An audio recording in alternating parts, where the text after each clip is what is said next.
It began not with a public scandal, but with a sealed conversation deep inside Kensington Palace, one that should have never left the room. Yet by nightfall, whispers were already spreading through the corridors of power.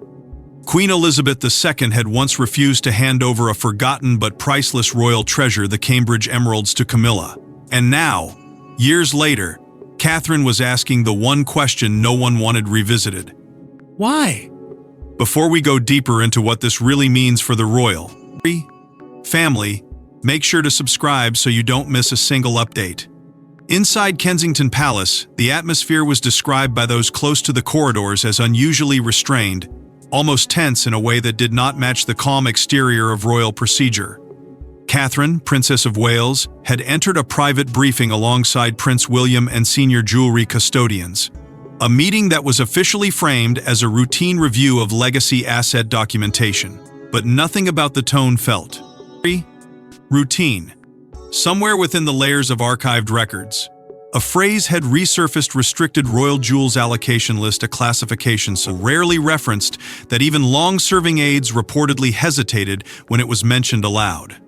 It was within that carefully controlled environment that Catherine began asking questions that subtly shifted the room's balance.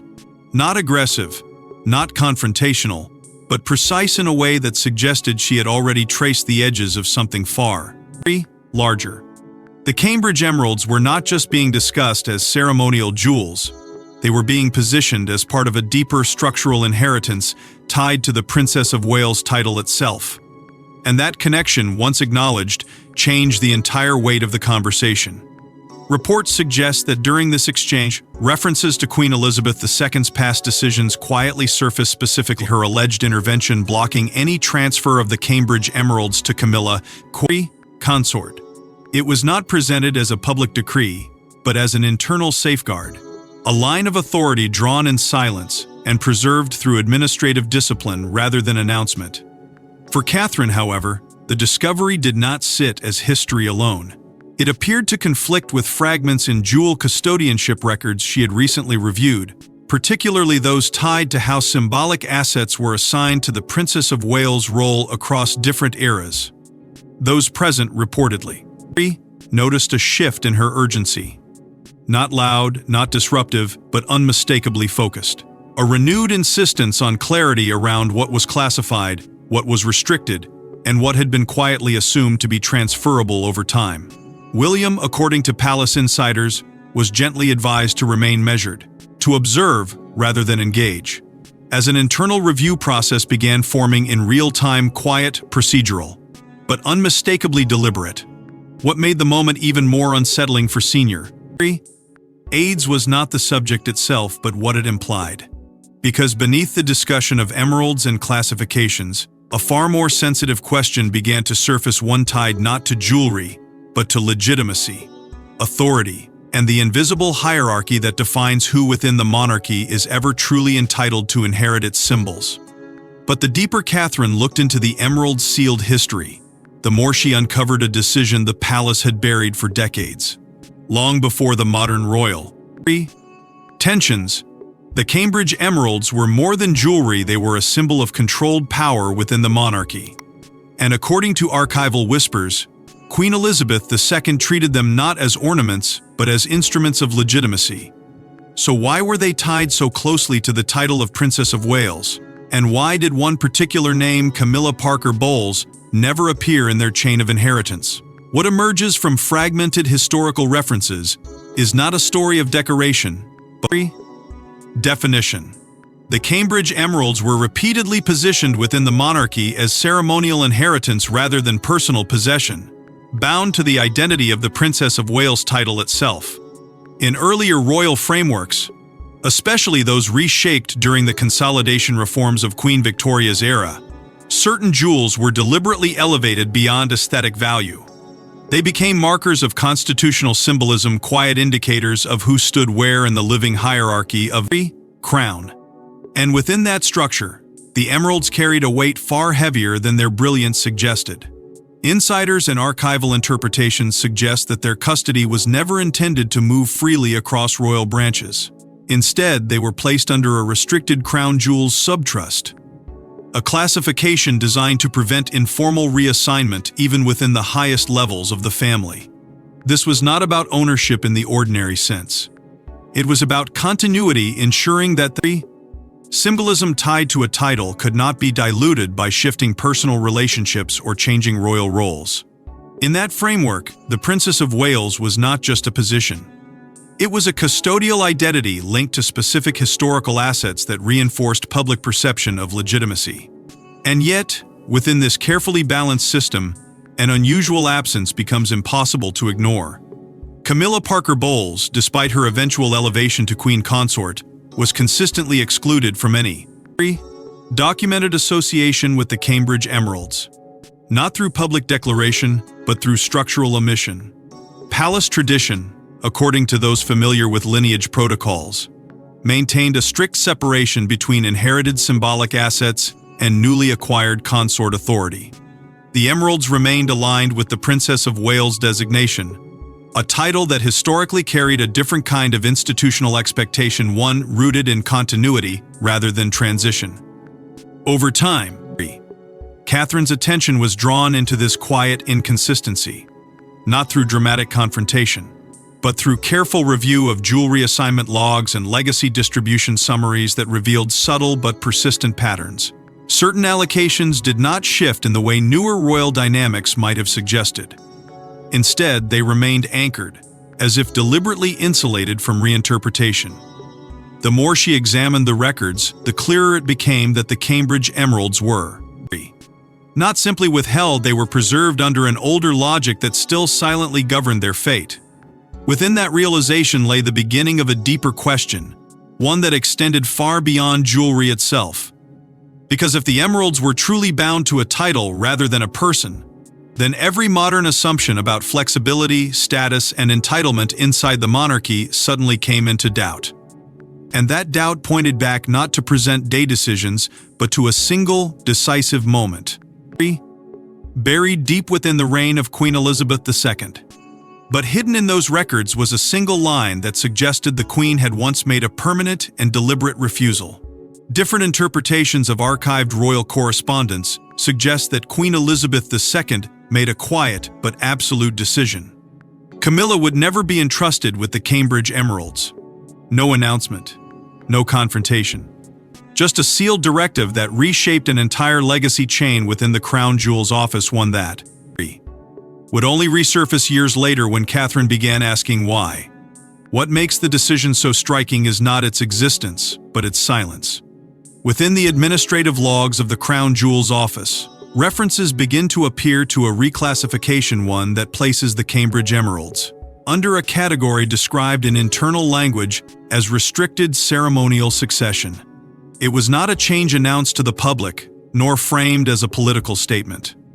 Instead, it was embedded deep within the machinery of royal governance, preserved in language so formal and so restrained that its true weight could only be understood by those who knew what to look for. According to various interpretations circulating among long-serving palace administrators, the rationale was not rooted in personal conflict, but in institutional stability.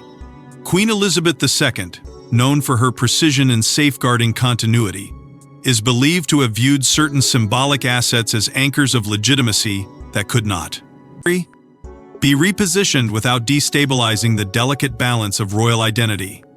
In that context, the Cambridge Emeralds were not merely valuable jewels, they were structural elements within a much larger constitutional framework, tied specifically to the evolving role of the Princess of Wales. Yet even within that rigid system, consequences followed quietly. Camilla, despite her eventual elevation to Queen Consort, remained absent from any formal pathway that connected her to the Emeralds. Not through public rejection, but through procedural exclusion. Allocation lists, revised over time, consistently bypassed her name when it came to high symbol ceremonial pieces. Those familiar with the internal logic of royal assignments describe it as a form of institutional memory, where decisions once made do not need to be repeated, because the structure itself carries them forward. Some insiders whisper that this was not only about stability, but also about preservation, particularly the symbolic continuity associated with the Diana-era public identity of the monarchy. While never explicitly documented as motivation, the emotional resonance of that period is believed by some to have influenced how certain ceremonial assets were quietly insulated from reinterpretation. In this reading, the emeralds became more than historical artifacts. They became symbols locked in time, protected from shifts that might dilute their meaning. Catherine's discovery of this layered history did not come through direct disclosure. Instead, it emerged through secondary archival review fragments of classification notes, inconsistencies in allocation summaries, and subtle references that only became meaningful when placed side by side. What she found was not a single directive, but a pattern of reinforcement stretching across decades, each layer confirming the last without ever stating its intent openly. William, according to palace-adjacent accounts, was initially unaware of the full depth of this restriction. To him, the emeralds appeared as part of a broader ceremonial tradition, not a contested boundary of authority. But as Catherine pieced together the structure beneath the surface, it became clear that what looked like tradition was, in reality, a carefully preserved boundary line drawn long ago and never officially erased. And yet, within that quiet discovery, something even more significant began to take shape, because decisions made in silence rarely remain contained forever. They wait, preserved in documents and memory, until the moment someone asks the one question the system was never prepared to answer. Yet what was meant as a quiet institutional safeguard would later become the source of one of the most sensitive royal confrontations in recent memory. Insiders close to the duchy administrative streams suggest that shortly after the coronation, subtle requests began emerging from Camilla's household, requests that were not framed as demands, but as corrections of historical imbalance. At the center of these requests stood one object, the Cambridge emeralds, a set she believed should finally align with her position as queen consort. What followed was not an open confrontation, but a slow and carefully contained shift inside the machinery of royal administration. In the weeks after the coronation, an informal review of ceremonial jewelry distribution began circulating through internal channels, framed as routine housekeeping. Yet those closest to the process understood the sensitivity immediately. Once a jewel set becomes part of historical allocation, reopening its classification is never simply administrative, it becomes interpretive. And interpretation inside the monarchy is where tension is born. According to various interpretations within palace-adjacent reporting streams, Camilla's household is believed to have submitted what were described as reassessment proposals for key ceremonial pieces. These were not positioned as ownership claims, but as alignment requests, an argument that the new constitutional reality of a queen consort should be reflected in the visual and symbolic inheritance of the crown jewels system. But within the crown jewels custodianship office, such language triggered unease.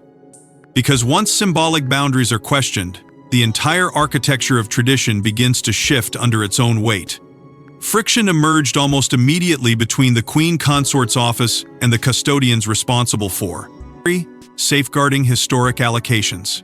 Palace aides, according to multiple accounts, described the atmosphere as unusually restrained, almost cautious. As if every sentence exchanged carried the potential to reopen decisions long considered closed. The Cambridge emeralds, in particular, became the unspoken center of that tension, not because they were being publicly contested, but because their classification had always existed in a protected space, insulated from reinterpretation. Behind the scenes, staff reportedly expressed growing discomfort with the idea of revisiting what were described internally as closed legacy files. These were records that had already been shaped by prior reigns, reinforced over decades of procedural consistency, and effectively sealed through repetition rather than declaration. To reopen them now was to challenge not just a decision, but the stability of the system that carried it forward. And yet, the pressure of post-coronation realignment made silence increasingly difficult to maintain. It was during this period that Catherine began her own quiet investigation, not driven by confrontation, but by curiosity sharpened through inconsistency.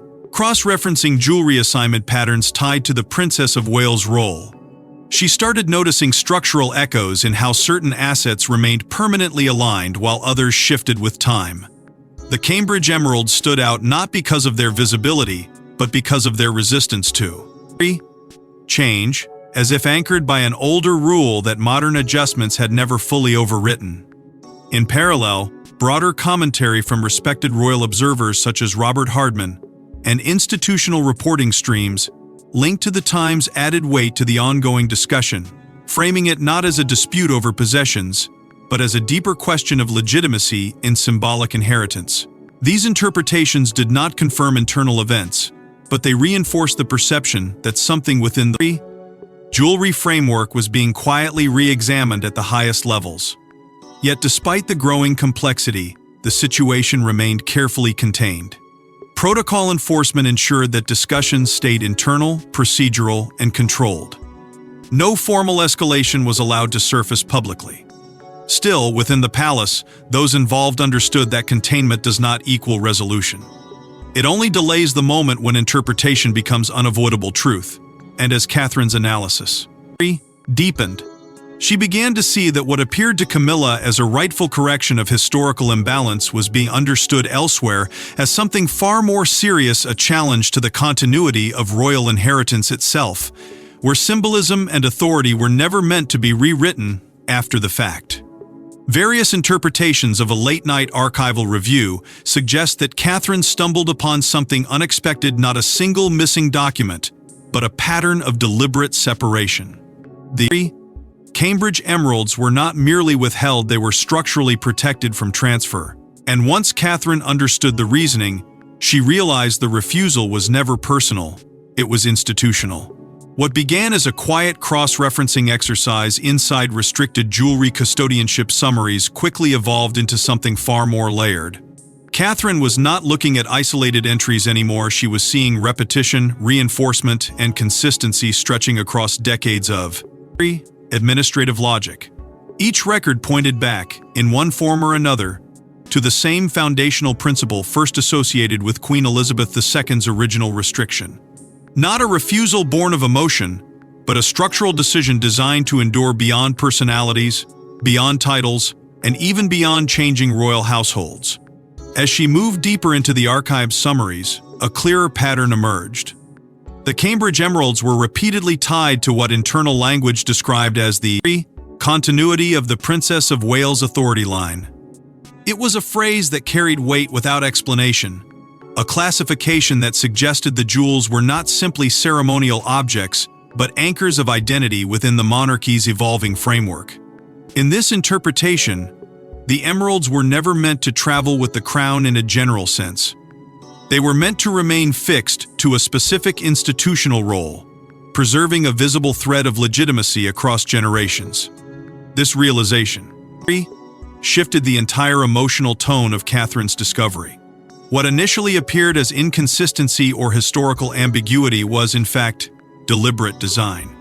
A system built not to adapt easily, but to preserve meaning through restriction. And within that structure, every absence began to look intentional. Every exclusion began to feel like part of a larger architectural decision that had quietly shaped the monarchy's symbolic order long before she entered it. Reports suggest that Catherine did not immediately act on what she found. Instead, she confided in William, not with urgency, but with a measured seriousness that reflected the gravity of what she had uncovered. Their discussion was not framed as conflict, but as recalibration and attempt to understand how deeply these symbolic frameworks still influence the modern monarchy. Because if the emeralds were truly tied to institutional continuity, then their absence from certain lines was not oversight, it was doctrine. William, according to palace-adjacent interpretations, began to reassess long-standing assumptions about jewelry allocation and its connection to royal roles. What had once seemed like tradition began to reveal itself as a carefully maintained system of symbolic inheritance. Not static, but controlled. Not decorative, but structural. And as he examined it alongside Catherine, the implications grew heavier. These decisions were not about value or possession, but about defining who carries the visible weight of continuity within the crown. Within palace circles, staff reportedly noted Catherine's response as emotionally contained but deeply affected. There was no outward disruption, no visible fracture in composure. But those close to the review process observed a shift in awareness settling in that the conversation had moved beyond jewelry entirely. It was no longer about emeralds, or allocation lists, or historical records. It was about legitimacy itself, and how that legitimacy is quietly encoded into objects that most people only ever see as symbols. And in that quiet understanding, a new reality began to form. The Cambridge emeralds were not a prize to be transferred or withheld. They were a signal, an enduring marker of continuity within a lineage that the institution itself had chosen to protect. Catherine now understood that the refusal she had traced back through decades was never aimed at any individual. It was aimed at preserving the structure itself, no matter who stood within it at any given time. What Catherine uncovered would soon trigger a ripple effect far beyond jewelry rooms and archival ledgers. Sources close to the palace administrative core describe a sudden tightening of internal communication after Catherine's findings began circulating informally. Not openly, not officially, but enough for senior aides to recognize the shift. The Cambridge emeralds were no longer a historical curiosity. They had become a live constitutional question inside the institution. What changed first was not policy but tone. Across the jewelry office and archival departments, communication protocols reportedly became noticeably more rigid. Conversations that once moved casually between custodians and senior aides were now filtered through formal channels, as if even a single misplaced phrase could reshape interpretation of decades-old decisions. The phrase legacy allocation history, once used freely in internal summaries, began to disappear from everyday discussion, replaced by more neutral language that carried less risk of reopening settled classifications. Within this tightening environment, William and Catherine found themselves drawn further into private consultation circles that no longer resembled routine reviews. These were not meetings of curiosity anymore. They were sessions of alignment, where historical records, institutional precedent, and present-day expectations were carefully measured against one another. The emotional weight of what they were uncovering was no longer abstract. It was becoming operational, something that demanded position rather than observation. At the same time, Camilla was reportedly briefed in carefully controlled language that the ongoing discussions surrounding jewelry classifications were procedural, not personal. A phrase designed to reduce tension, but one that insiders suggest had the opposite effect. Because when something is repeatedly framed as procedural, it often signals that the underlying issue is too sensitive to be acknowledged directly, and within that gap between wording and meaning, uncertainty begins to grow. As interpretations of Catherine's findings spread quietly through adjacent palace networks, concern began to rise around the broader implications of symbolic inheritance. The Cambridge emeralds were no longer being discussed simply as historical artifacts or ceremonial ornaments. Instead, they were being interpreted as anchors of authority objects that carried meaning far beyond their material value. And once that interpretation took hold, every previous assumption about jewelry allocation began to look less like tradition and more like structured continuity. Media speculation, though carefully indirect, began to surface through unnamed royal correspondence and fragmented reporting streams. Nothing confirmed, nothing explicit, but enough to suggest that something within the palace's internal systems was being reassessed at the highest levels. Words like review, legacy alignment, and historical classification began appearing in commentary circles, each carrying hints of a deeper process unfolding behind closed doors. Yet despite the growing external noise, the palace's immediate response remained firmly focused on containment. Not correction, not explanation, but control of narrative flow. Internal guidance emphasized discretion, stability, and the avoidance of public misinterpretation. The goal was not to resolve the question of the Cambridge emeralds, but to ensure the question did not escalate beyond the walls where it originated. Still, within the institution, those closest to the unfolding situation understood a more uncomfortable truth. Containment can delay exposure, but it cannot neutralize consequence. And as the pressure built quietly across departments, it became increasingly clear that this was no longer a matter that could remain confined to archives, custodianship records, or private consultation rooms. But containment would not be enough once King Charles was forced to confront the implications himself. It is now whispered in the highest echelons of palace governance that King Charles III was finally briefed on the full scope of the Cambridge Emeralds question at a moment of personal vulnerability. According to multiple interpretations, what followed was not anger but exhaustion. Because for Charles, this was no longer about jewels. It was about whether legacy decisions of the past could still define the present. The briefing itself, as described in internal accounts, was not a single revelation, but a consolidation years of fragmented administrative references, historical classifications, and custodial interpretations brought together into one structured presentation. What emerged was not just a dispute over ceremonial assets, but a carefully layered institutional question. Advisors reportedly framed it in stark terms: a potential symbolic continuity risk where the meaning attached to historic royal objects could no longer be separated from the modern roles they were associated with. Caught within this pressure point was Charles himself, navigating a position that was no longer purely constitutional, but deeply personal. On one side stood Camilla, queen consort, whose status represented the present reality of the monarchy's evolution. On the other side stood a precedent system shaped long before, where certain symbolic assets were deliberately aligned with specific titles and not simply redistributed through rank. The Cambridge Emeralds sat precisely at that intersection, where affection, history, and institutional design collided without easy resolution. Reports suggest that within this tension, William and Catherine offered a perspective rooted not in expansion, but in stability. Their interpretation, according to palace-adjacent descriptions, emphasized the importance of maintaining continuity structures that had survived multiple reigns, without formal disruption. For them, the issue was not about inclusion or exclusion in a personal sense, but about preserving the integrity of symbolic inheritance, ensuring that once established frameworks did not become fluid under modern pressure. At the same time, Princess Anne and Prince Edward are believed to have reinforced a parallel view, one grounded firmly in precedent preservation. Their stance, shaped by decades of institutional service, reportedly emphasized that the monarchy's strength lies in its resistance to reinterpretation once a symbolic line has been drawn. In their view, reopening settled classifications risked not just administrative confusion, but erosion of the very continuity that gave the institution its authority.